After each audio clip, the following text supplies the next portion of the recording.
Hello, welcome back to my YouTube channel. ഇന്നത്തെ വീഡിയോയിൽ ഒരു സദ്യ സ്പെഷ്യൽ കൂട്ടുകറിയുടെ റെസിപ്പിയാണ് കേട്ടോ നമ്മൾ കാണാൻ പോകുന്നത്.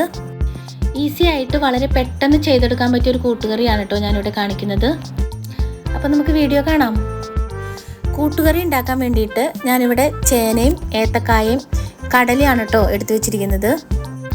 വേറെ വെജിറ്റബിളൊന്നും ഞാൻ യൂസ് ചെയ്യുന്നില്ല കേട്ടോ. ഇത് മൂന്നും വെച്ചിട്ടാണ് ഞാൻ കൂട്ടുകറി റെഡിയാക്കി എടുക്കുന്നത്. ഫസ്റ്റ് തന്നെ നമുക്ക് വെജിറ്റബിൾ എല്ലാം കട്ട് ചെയ്തെടുക്കാം. ഏത്തക്കായ ഞാനിങ്ങനെ മഞ്ഞൾ വെള്ളത്തിലിട്ട് കറ കളഞ്ഞ് കഴുകിയെടുത്തിട്ടുണ്ട്. കടല ഓവർനൈറ്റ് കുതിർത്തി വെച്ച കടലയാണ് കഴുകിയെടുത്ത് വെച്ചിരിക്കുന്നത്. പിന്നെ ചേന ഇതുപോലെ സ്ക്വയർ പീസായിട്ട് കട്ട് ചെയ്തെടുത്തിട്ടുണ്ട്. ഏത്തക്കായും ഇതുപോലെ തന്നെ സ്ക്വയർ പീസായിട്ട് കട്ട് ചെയ്തെടുത്തേക്കുവാണ് കേട്ടോ. ഇനി നമുക്ക് അടുത്ത ഇൻഗ്രീഡിയൻസ് എന്തൊക്കെയാണെന്ന് നോക്കാം. അപ്പോൾ ഇതിനു വേണ്ടി ഞാൻ എടുത്തിരിക്കുന്നത് സവോള, പച്ചമുളക്, കറിവേപ്പില, ഉണക്കമുളക്, ചെറിയുള്ളി 3-4 എണ്ണം, പിന്നെ ഒരു 3-4 വെളുത്തുള്ളി, ചെറിയ ജീരകം, ഒരു ചെറിയ കഷ്ണം ശർക്കര, കടുക്, മഞ്ഞൾപ്പൊടി, കുരുമുളക്, കാശ്മീരി മുളക് പൊടിയും എരിവുള്ള മുളക് പൊടി എടുത്തിട്ടുണ്ട്. പിന്നെ തേങ്ങ, പിന്നെ നമ്മുടെ കട്ട് ചെയ്ത് വെച്ചിരിക്കുന്ന വെജിറ്റബിൾസ്, ഉപ്പ്, കോക്കനട്ട് ഓയിൽ. കൂട്ടുകറിയൊക്കെ ഉണ്ടാക്കുമ്പോൾ കോക്കനട്ട് ഓയിൽ യൂസ് ചെയ്യുന്നതാട്ടോ കൂടുതൽ ടേസ്റ്റ് വരുന്നത്.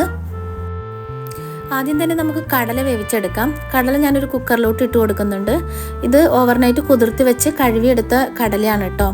ഇനി ഇതിലോട്ട് നമുക്ക് സവോളയും പച്ചമുളകും കട്ട് ചെയ്തത് ഇട്ട് കൊടുക്കാം. സവോള ചെറുതായിട്ട് കട്ട് ചെയ്തെടുത്തതാണ്. അല്പം ഉപ്പ് ആഡ് ചെയ്ത് കൊടുക്കാം. ഇനി നമുക്ക് ഇതിലോട്ട് 1/2 ടീസ്പൂൺ മുളക് പൊടി ആഡ് ചെയ്ത് കൊടുക്കാം. അതുപോലെ തന്നെ 1/4 ടീസ്പൂൺ മഞ്ഞൾപ്പൊടി കൂടി ആഡ് ചെയ്ത് കൊടുക്കുന്നുണ്ട്. അടുത്തതായിട്ട് നമ്മൾ ചേർത്ത് കൊടുക്കുന്നത് ഒരു 1 ടേബിൾ സ്പൂൺ കോക്കനട്ട് ഓയിലാണ് കേട്ടോ. ഇതെല്ലാം കൂടെ നമുക്ക് നന്നായിട്ടൊന്ന് മിക്സ് ചെയ്തെടുക്കാം. ഇനി നമുക്ക് ആവശ്യത്തിന് വെള്ളം ഒഴിച്ചു കൊടുക്കാം. കടല മൂടിക്കിടക്കുന്ന വിധത്തിൽ ഞാൻ വെള്ളം ഒഴിച്ചു കൊടുത്തിട്ടുണ്ട് കേട്ടോ. ഇനി നമുക്ക് അടച്ചു വെച്ച് കടല വേവിക്കാനായിട്ട് വെക്കാം. ഒരു 4-5 വിസിൽ വരണം കടല വെന്ത് കിട്ടാനായിട്ട്. അപ്പോഴത്തേക്കും നമുക്ക് തേങ്ങയൊന്ന് വറുത്തെടുക്കാം. തേങ്ങ വറുക്കാനായിട്ട് ഞാനൊരു പാൻ ഗ്യാസിലോട്ട് വെച്ച് കൊടുത്തിട്ടുണ്ട്. ഒരു 4-4.5 ടേബിൾ സ്പൂൺ തേങ്ങ ഞാനിവിടെ വറുത്തെടുക്കുന്നുണ്ട് കേട്ടോ. അപ്പോൾ ഞാനിവിടെ ഒരു ചെറിയ കൂട്ടുകറിയാണ് ഉണ്ടാക്കുന്നത്. അതുകൊണ്ട് തന്നെ ഇത്രയും തേങ്ങയുടെ ആവശ്യമുള്ളൂ. നമ്മളെടുക്കുന്ന വെജിറ്റബിൾസിൻ്റെ ക്വാണ്ടിറ്റി അനുസരിച്ച് തേങ്ങയുടെ അളവ് കൂട്ടുകയും കുറയ്ക്കുകയും ചെയ്യാം കേട്ടോ. തേങ്ങ നല്ല ഗോൾഡൻ ബ്രൗൺ കളർ ആവുന്ന വരെ നമുക്ക് വറുത്തെടുക്കണം. ഇടയ്ക്കിടയ്ക്ക് ഇങ്ങനെ ഇളക്കി കൊടുത്തുകൊണ്ടിരിക്കണം കേട്ടോ, കരിഞ്ഞു പോവാതെ. അപ്പോൾ തേങ്ങ നല്ല ഗോൾഡൻ ബ്രൗൺ കളറിലോട്ട് മാറിയിട്ടുണ്ട്. അപ്പോൾ കറക്റ്റായിട്ട് ഫ്രൈ ആയിട്ട് കിട്ടിയിട്ടുണ്ട്. ഇനി നമുക്കിതൊരു ബൗളിലോട്ട് മാറ്റി വെക്കാം. അപ്പോൾ നമ്മുടെ കടല ഒരു 4 വിസിൽ വന്നപ്പോൾ ഞാൻ ഓഫ് ചെയ്തിട്ടോ. ഇനി നമുക്കിതൊന്ന് ഓപ്പൺ ചെയ്ത് നോക്കാം. അപ്പോൾ നമ്മുടെ കടല ഒരുവിധം വെന്ത് വന്നിട്ടുണ്ട് കേട്ടോ. അപ്പോൾ നമുക്കിതിലോട്ട് ചേനയും കായയും കൂടി ഇട്ട് വേവിച്ചെടുക്കാം. സമയമുള്ളവർക്ക് ചേനയും കായൊക്കെ സെപ്പറേറ്റ് പാത്രത്തിലിട്ട് വേവിച്ചൊക്കെ എടുക്കാം കേട്ടോ. ഞാനിപ്പോൾ കുക്കറിൽ തന്നെയാണ് വേവിച്ചെടുക്കുന്നത്. അപ്പോൾ നമുക്കിതെല്ലാം കൂടി ഒന്ന് നന്നായിട്ട് മിക്സ് ചെയ്ത് കൊടുക്കാം. വേറെ വെള്ളമൊന്നും ഞാൻ ഒഴിച്ചു കൊടുക്കുന്നില്ല കേട്ടോ. കടലയിൽ ഓൾറെഡി വെള്ളം ഉണ്ടായിരുന്നു. ഇനി നമുക്കിത് അടച്ച് വെച്ചൊന്ന് വേവിച്ചെടുക്കാം. ഒരു വിസിൽ വന്നാൽ മതി കേട്ടോ. ഒരു വിസിൽ വരുമ്പോൾ തന്നെ നമ്മളത് ഓഫ് ചെയ്യണം, അല്ലെങ്കിൽ വെന്ത് കുഴഞ്ഞു പോവും. ഇനി നമുക്ക് കൂട്ടുകറിക്ക് വേണ്ടിയുള്ള അരപ്പ് റെഡിയാക്കാം. അതിന് വേണ്ടിയിട്ട് ഞാൻ മിക്സിയുടെ ജാറിലോട്ട് ഒരു 6-7 ടേബിൾ സ്പൂൺ തേങ്ങ ഇട്ട് കൊടുക്കുന്നുണ്ട്. ഇനി നമുക്കിതിലോട്ട് ഒരു 1/2 ടീസ്പൂൺ ചെറിയ ജീരകം ഇട്ട് കൊടുക്കാം.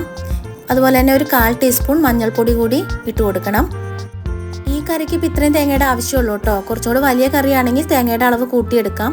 നമുക്കിനി കുറച്ച് വെള്ളം ഒഴിച്ചു കൊടുത്ത് ഇതൊന്ന് അരച്ചെടുത്തിട്ട് വരാം. ഇപ്പോൾ തേങ്ങ അരപ്പ് റെഡി ആയിട്ടുണ്ട്. ഈ പരുവത്തിൽ തേങ്ങ അരഞ്ഞ് കിട്ടിയാൽ മതി കേട്ടോ. ഒരുപാട് തിൻ പേസ്റ്റ് ആവണ്ട. ഈ പരുവത്തിൽ തേങ്ങ അരച്ചെടുക്കണം. അപ്പോൾ നമ്മുടെ തേങ്ങ അരപ്പ് റെഡി ആയിട്ടുണ്ട്. അപ്പോൾ ഞാനിവിടെ ഉള്ളിയും വെളുത്തുള്ളിയൊക്കെ കട്ട് ചെയ്ത് റെഡിയാക്കി വെച്ചിട്ടുണ്ട് കേട്ടോ. അപ്പോൾ നമ്മുടെ ചേനയും കായും റെഡി ആയിട്ടുണ്ട് കേട്ടോ. ഒരു വിസിൽ വന്നപ്പോൾ തന്നെ ഞാൻ ഓഫ് ചെയ്ത് അത് ഓപ്പൺ ചെയ്തായിരുന്നു. അപ്പോൾ കറക്റ്റ് പാകത്തിന് വെന്ത് കിട്ടിയിട്ടുണ്ട്. ഒത്തിരി വെന്ത് കുഴഞ്ഞൊന്നും പോയിട്ടില്ല കേട്ടോ. കറക്റ്റ് പാകത്തിന് വെന്ത് കിട്ടിയിട്ടുണ്ടേ. ഇനി നമുക്ക് പെട്ടെന്ന് തന്നെ കറി റെഡിയാക്കി എടുക്കാം. അപ്പോൾ അതിന് വേണ്ടിയിട്ട് ഞാനൊരു പാൻ ഗ്യാസിലോട്ട് വെച്ച് കൊടുത്തിട്ടുണ്ട്. അതിലോട്ട് നമുക്ക് കോക്കനട്ട് ഓയിൽ ഒഴിച്ചു കൊടുക്കാം. ഒരു 3-3.5 ടേബിൾ സ്പൂൺ കോക്കനട്ട് ഓയിലാണ് ഞാൻ ഒഴിച്ചു കൊടുത്തിരിക്കുന്നത്. ഓയിൽ ചൂടായി കഴിയുമ്പോൾ നമുക്ക് കടുക് ഇട്ട് കൊടുക്കാം. കടുക് നന്നായിട്ടൊന്ന് പൊട്ടി വരണം.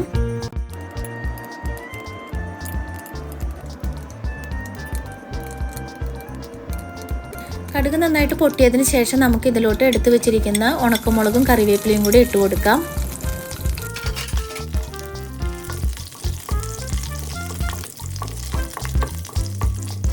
കറിവേപ്പിലയും ഉണക്കമുളകും മൂത്ത് കഴിയുമ്പോൾ നമുക്ക് അതിലോട്ട് അരിഞ്ഞു വെച്ചിരിക്കുന്ന ഉള്ളിയും വെളുത്തുള്ളിയും ഇട്ട് കൊടുക്കാം. ഇത് നമുക്കൊന്ന് ഗോൾഡൻ ബ്രൗൺ കളർ ആവുന്നത് വരെ മൂപ്പിച്ചെടുക്കണം.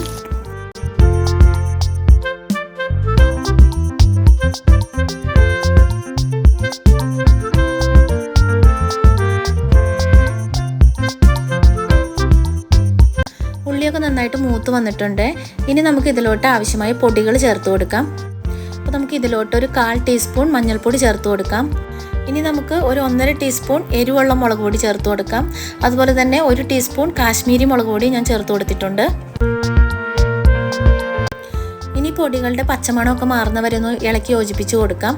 ഗ്യാസ് ലോ ഫ്ലെയിമിലാക്കിയിടാൻ മറക്കരുതേ, അല്ലെങ്കിൽ കരിഞ്ഞു പോകും. ഇനി നമുക്ക് ഇതിലോട്ട് 1 ടീസ്പൂൺ കുരുമുളക് പൊടി കൂടി ആഡ് ചെയ്ത് കൊടുക്കണം. ഇനി അടുത്തതായിട്ട് നമ്മൾ തേങ്ങ അരപ്പാണ് ഇട്ട് കൊടുക്കുന്നത്. നമ്മൾ അരച്ചു വെച്ചിരിക്കുന്ന തേങ്ങ മുഴുവനായിട്ടും ചേർത്ത് കൊടുക്കാം.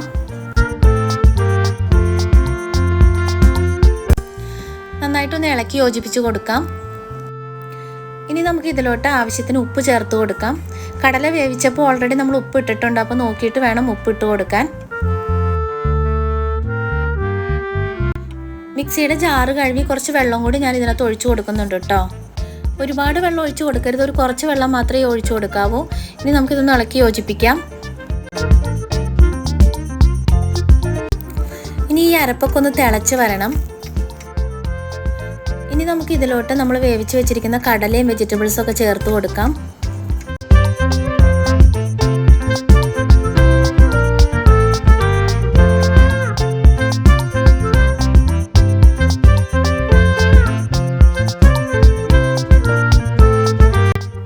നന്നായിട്ടൊന്ന് ഇളക്കി യോജിപ്പിച്ച് കൊടുക്കണം. ഇനി നമുക്ക് ഈ കറി ഒന്ന് അടച്ച് വെച്ച് ഒരു മീഡിയം ഫ്ലെയിമിൽ വേവിച്ചെടുക്കാം. ഒരുപാട് നേരം തിളപ്പിക്കണ്ട കേട്ടോ, കഷ്ണങ്ങളൊക്കെ വെന്ത് ഉടഞ്ഞു പോവും. ഒരു 2 മിനിറ്റ് അടച്ച് വെക്കേണ്ട ആവശ്യമുള്ളൂ. അപ്പോൾ നന്നായിട്ട് തിളച്ച് വന്നിട്ടുണ്ട്. ഇനി നന്നായിട്ടൊന്ന് മിക്സ് ചെയ്ത് യോജിപ്പിച്ചെടുക്കാം. ഇനി നമുക്ക് 2 ഇൻഗ്രീഡിയൻസും കൂടി ഇതിനകത്ത് ചേർത്ത് കൊടുക്കേണ്ടതായിട്ടുണ്ട്. നമ്മൾ വറുത്ത് വെച്ചിരിക്കുന്ന തേങ്ങയും ശർക്കരയും. ആദ്യം തന്നെ നമുക്ക് തേങ്ങ വറുത്തത് ചേർത്ത് കൊടുക്കാം. ഇനി നമുക്ക് ഇതിലോട്ട് ഒരു ചെറിയ പീസ് ശർക്കര പൊടിച്ച് വെച്ചിരിക്കുന്നത് ചേർത്ത് കൊടുക്കാം. ഇനി ഇതെല്ലാം നന്നായിട്ട് മിക്സ് ചെയ്ത് ഇളക്കി യോജിപ്പിച്ചെടുക്കണം. തേങ്ങ വറുത്തതും ശർക്കരയൊക്കെ ചേർത്ത് കൊടുക്കുമ്പോഴാണ് കേട്ടോ ഈ കറിക്ക് ഒരു അടിപൊളി ടേസ്റ്റ് വരുന്നത്. അപ്പോൾ ശർക്കര ഇട്ട് കൊടുക്കാനൊന്നും മറന്നു പോകരുത്. തേങ്ങയും ശർക്കരയൊക്കെ നമ്മൾ ചേർത്ത് കൊടുക്കണം. അപ്പോഴാണ് നമ്മുടെ ഈ കറിക്ക് ഒരു അടിപൊളി ടേസ്റ്റ് വരുന്നത്. നല്ല സൂപ്പർ ടേസ്റ്റാണ് കേട്ടോ ഈ കറിക്ക്. നല്ല ടേസ്റ്റുള്ള കറിയാണ്. അപ്പോൾ നിങ്ങളെല്ലാവരും ഈ രീതിയിലൊന്ന് കൂട്ടുകറി വെച്ച് നോക്കണം. അപ്പോൾ നമ്മുടെ കൂട്ടുകറി റെഡി ആയിട്ടുണ്ട്. നമുക്കിനി ഗ്യാസ് ഓഫ് ചെയ്യാം. അപ്പോൾ ഞാനിതൊരു സെർവിങ് ഡിഷിലോട്ട് മാറ്റിയിട്ടുണ്ട്. ഈസി ആയിട്ട് വളരെ പെട്ടെന്ന് ഉണ്ടാക്കാൻ പറ്റിയൊരു കൂട്ടുകറിയാണ് കേട്ടോ ഇത്. കൂട്ടുകറി നമുക്ക് വേറെ രീതിയിലൊക്കെ ചെയ്തെടുക്കാൻ പറ്റും, പക്ഷേ ഇതുപോലെ വെക്കുന്നതിന് ഭയങ്കര ടേസ്റ്റാണ്. അപ്പോൾ നിങ്ങൾ ഇതുപോലെ ട്രൈ ചെയ്തിട്ടില്ലെങ്കിൽ ഉറപ്പായിട്ടും ഇങ്ങനെ ഒന്ന് ട്രൈ ചെയ്ത് നോക്കണേ. അപ്പോൾ വീഡിയോ ഇഷ്ടപ്പെട്ട എല്ലാവരും ലൈക്ക് ചെയ്യണേ. അപ്പോൾ നിങ്ങളുടെ കൂട്ടുകാർക്കും റിലേറ്റീവ്സിനൊക്കെ ഷെയർ ചെയ്ത് കൊടുക്കാൻ മറക്കല്ലേ. അഭിപ്രായങ്ങൾ കമൻറ്റ് രൂപത്തിൽ അറിയിക്കണേ. സബ്സ്ക്രൈബ് ചെയ്ത് ഞങ്ങൾ സപ്പോർട്ട് ചെയ്യണേ. അപ്പോൾ നമുക്കിനി അടുത്ത വീഡിയോയിൽ കാണാം. Thank you for watching. By.